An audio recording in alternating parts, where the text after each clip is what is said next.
Keep on trucking. Thanks for tuning into the Hard News TV channels. I'm your host, Terry Lynn, and this is the channel where truth is like archaeology, and every day we're digging for it. Today is February 23rd, 2022, and today we're going to talk about this People's Convoy that's starting in California and going to end in Washington, D.C. If y'all think this is a good idea, I say use caution. Let's get into this. Keep on trucking. Y'all remember hearing that in the 70s? Keep on trucking. They were on t-shirts and caps. I'm sure if you're at least 45 years old, you remember this keep on trucking. What is the meaning of it?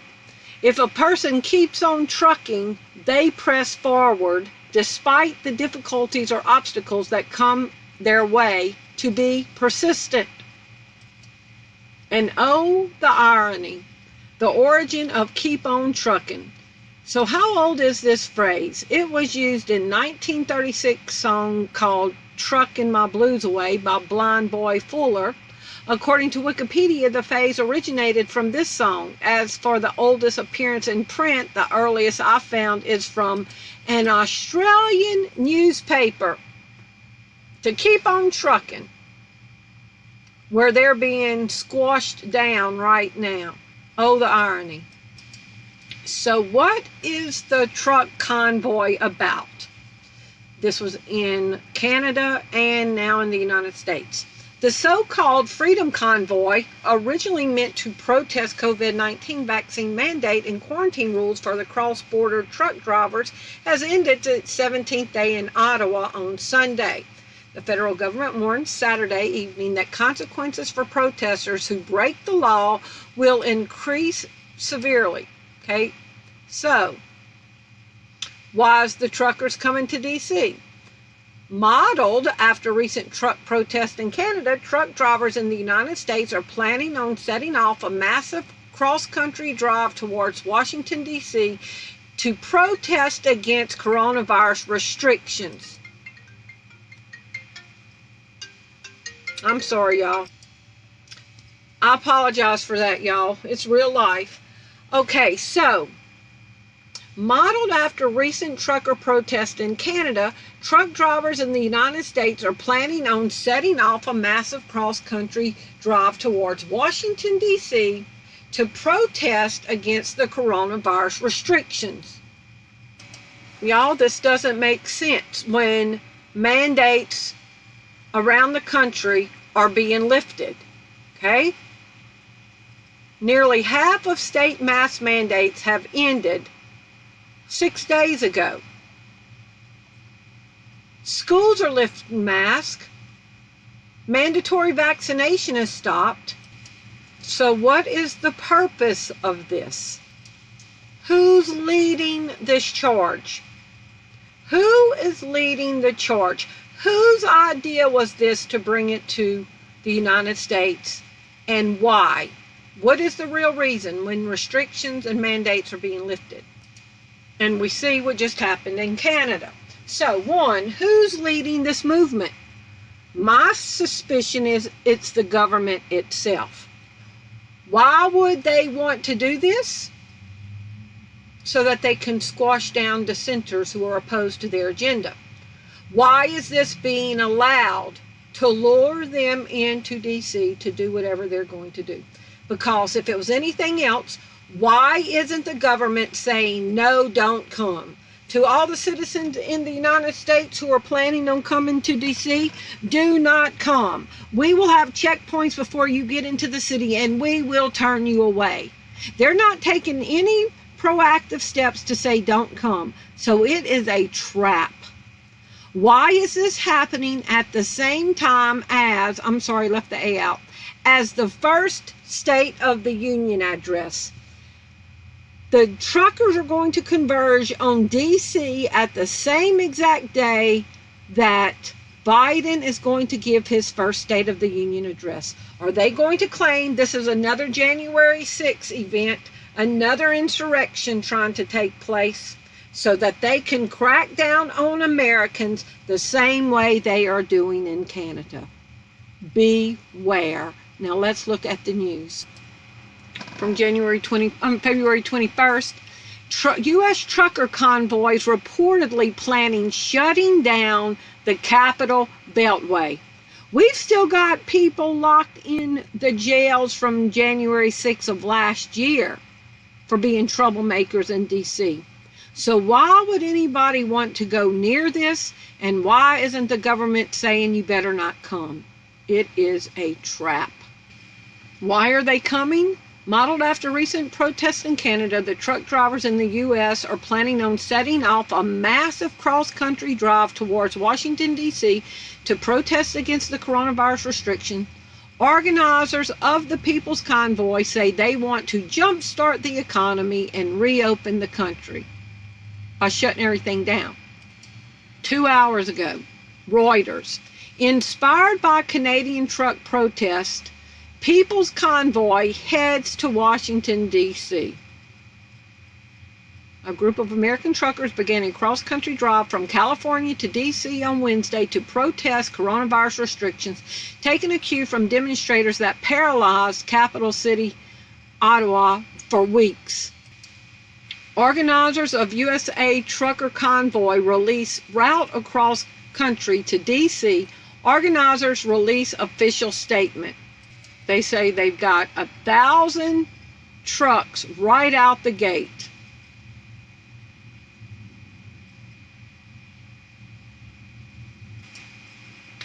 U.S. Trucker Convoy organizer, whoever this is, the government agent probably, says that they will be a giant boa constrictor squeezing, choking, and swallowing D.C.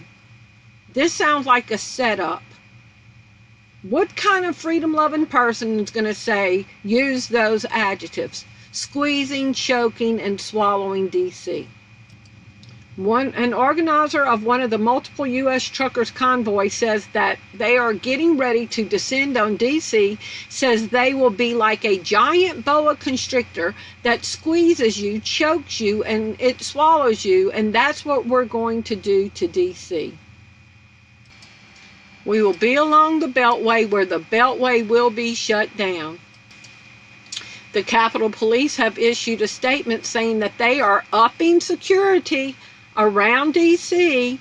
ahead of the truck convoys which are expected to arrive in the city around the time of Joe Biden's first State of the Union address. The State of the Union is scheduled to take place on March 1st. The department said they are coordinating with other agencies, including the Secret Service and the National Guard. And what is the aftermath of what this did to Canada? The past few days have been a nightmare for freedom in Canada. An army of 100 of grim, seemingly heartless police behaving more like occupying force of well-trained mercenaries arrived in Ottawa from across Canada and possibly also from one or more other countries, other nations, to crush this populist movement that actually threatened no one. Foreign officers descending on Canada to help put down dissent. The protesters were frequently accused of occupying the capital city in the nature of a military occupation. Is that why they're allowing it to come to D.C. on the day of the State of the Union address, just like January 6th, to say that this is a military occupation? And who else are they going to bring in? Many citizens were shocked and dismayed by this deep betrayal by their federal and some provincial and Ottawan city governments. This weekend will go down in history as perhaps the darkest time in Canadian history. As the great Canadian and former Newfoundland Premier Brian Beckford eloquently and thoroughly explained in an interview with John Henry Weston, Canadian democracy is in grave danger of being canceled forever in Canada as a result of the events of recent days.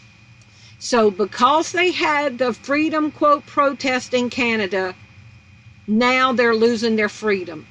Yes, it is that serious. The NPD members of Parliament and the Senate are the only ones who can stop this disaster because they hold additional numbers required in Parliament to end emergency measures invocation and remove Justin Trudeau from his position as prime dictator. Trudeau's first alliance is to the Great Reset of the World Economic Forum. They're setting up for the Great Reset and the New World Order, and they have to tear down nations and freedoms to do it. Massive, shocking military state police occupation and brutality against peaceful protesters. Ottawa mayor wants to sell trucks confiscated from the Freedom Convoy protesters. So we saw them confiscating trucks, bank accounts, taking children, taking animals, taking everything, people losing their jobs for giving $100 to this cause, a single mom having her assets frozen because she donated $50, and now the government wants to confiscate their trucks and their livelihood. Canadian farmer fears we have no freedoms anymore after bank accounts were frozen over trucker donation. And here's the 1984 doublespeak. Justin Trudeau says, this was yesterday, no, today, 10 hours ago. Justin Trudeau says Canada will stand against authoritarianism, announces Russia sanctions after trampling protesters with police on horseback and freezing their accounts. So he says, we're against totalitarianism. That's gaslighting. That's brainwashing. We're against it as he does it. As of right now, a couple of days ago, Biden is putting the fence back around the Capitol, just like they did for January 6th. They're going to call this another insurrection, another attack on our democracy. From yesterday, Laura Ingraham says, blocking off Ottawa, fencing around the Capitol, this is a prison camp feel around our elected officials. Pentagon approves National Guard deployment ahead of the DC Trucker Convoy. National Guard troops are scrambling to secure tow trucks as the DC swamp braces for the U.S. Trucker Convoy.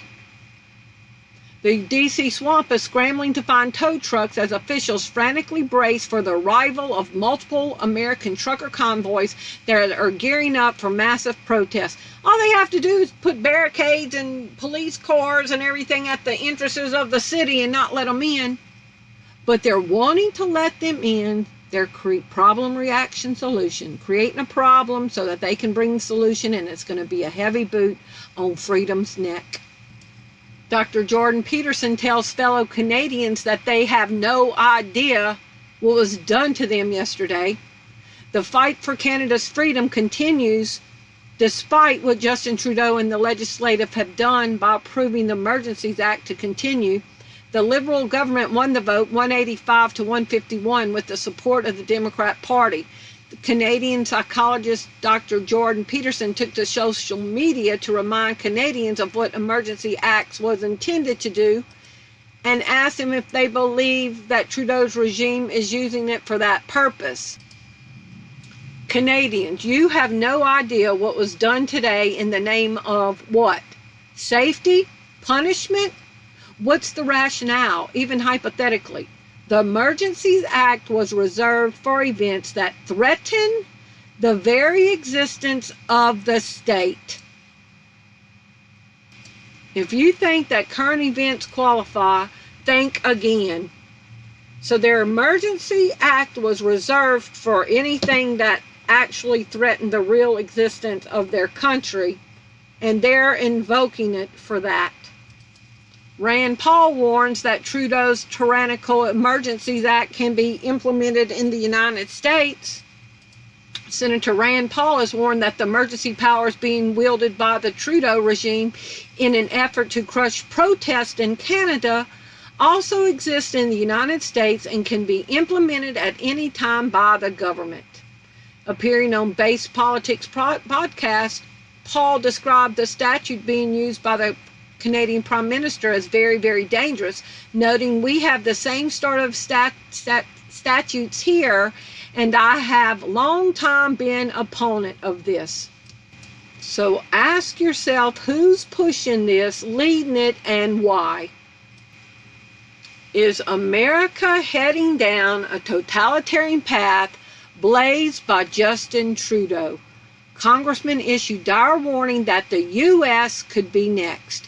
And we just read that Trudeau is actively committed to the World Economic Forum's Great Reset.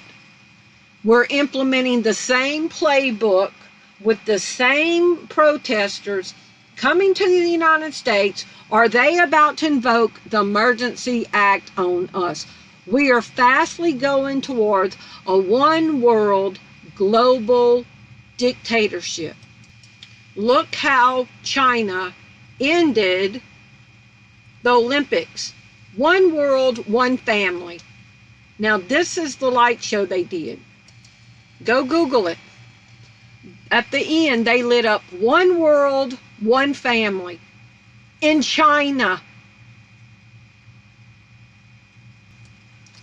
And Michelle Bachmann says all this that's going on in Russia, this takes our eyes away from the main event, which is the rise of global authoritarianism and the stripping away of protected civil liberties.